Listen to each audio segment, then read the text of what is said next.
ଆପଣଙ୍କ ପରିଚୟ ଦେବେ। ମୋ ନାଁ କୀର୍ତ୍ତିରଞ୍ଜନ ଦାସ, ବଟିରା ଗ୍ରାମ ପଞ୍ଚାୟତର ମୁଁ ଗୋଟେ ସାଧାରଣ ସମାଜସେବୀ। ଆପଣଙ୍କର କ'ଣ ସମସ୍ୟା ରହିଛି? ଆମର ଏଠି ପ୍ରଥମ ସମସ୍ୟା ଅବିକା ଯେ କି ଦେଖନ୍ତୁ, ଆମର ଏଇ ବଟିରା ପଞ୍ଚାୟତରେ ଏଠି ଜଳସେଚନର ସୁବିଧା ସରକାରଙ୍କ ତରଫରୁ କରାଯାଇଛି, କାମ କମ୍ପ୍ଲିଟ୍ କରାଯାଇଛି। କିନ୍ତୁ ଆମର ଏଠି ସାଧାରଣ ଚାଷୀମାନେ ଏତେ ନିମ୍ନ ସ୍ତରର ମାନେ ଚାଷରେ ସେମାନେ ଏତେ ଲସ୍ ଖାଉଛନ୍ତି, ଯିଏକି ଆଜି ପର୍ଯ୍ୟନ୍ତ ବି ଏ ଜଳସେଚନ କମ୍ପ୍ଲିଟ୍ ହେଲା ପରେ ବି ଆମର ଏ ପାଣି ପହଞ୍ଚି ପାରୁନି। ଲୋକମାନେ ନାହିଁ ନଥିବା ହଇରାଣ ହେଉଛନ୍ତି।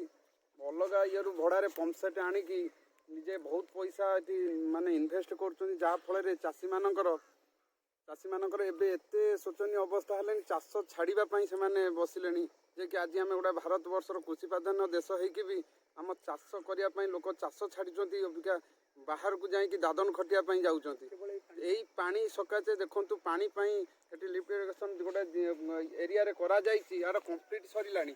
କିନ୍ତୁ ଏ 2 ବର୍ଷ ହେଇଗଲାଣି, ଲୋକ କମ୍ପ୍ଲିଟ୍ ହେଲା ପରେ ଦେଖନ୍ତୁ ଏଠି ମାନେ ଆମର ଏଠି ପମ୍ପ ସେଟ୍ ନାହିଁ। କିନ୍ତୁ ସାଡ଼େ ତାଙ୍କର ବଳକ ମରା ଯାଇକି ବିଲ୍ ନେଇ ସାରିଲାଣି କଣ୍ଟ୍ରାକ୍ଟର, କିନ୍ତୁ ଏପର୍ଯ୍ୟନ୍ତ ଆମର ଲୋକ ପାଉନାହାନ୍ତି।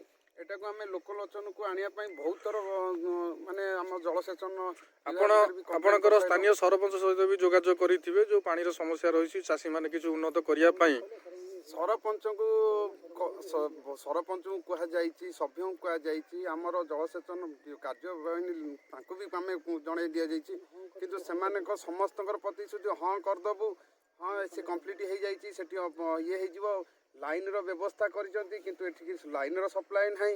ଆଉ ଗୋଟେ ସାଧାରଣ ବନ୍ୟା ଆସିଲା ପରେ ତାପରେ ଏଠି ଆମର ଲୋକମାନେ ଯେଉଁ ପାଣିର ଅବିକା ଦେଖନ୍ତୁ, ଏବେ ତ ଆମର ଚାଷ ଏବେ ଦେଖିପାରୁଥିବେ, ଆମର ଏବେ ଚାଷ କରାଯାଇଛି ସବୁ।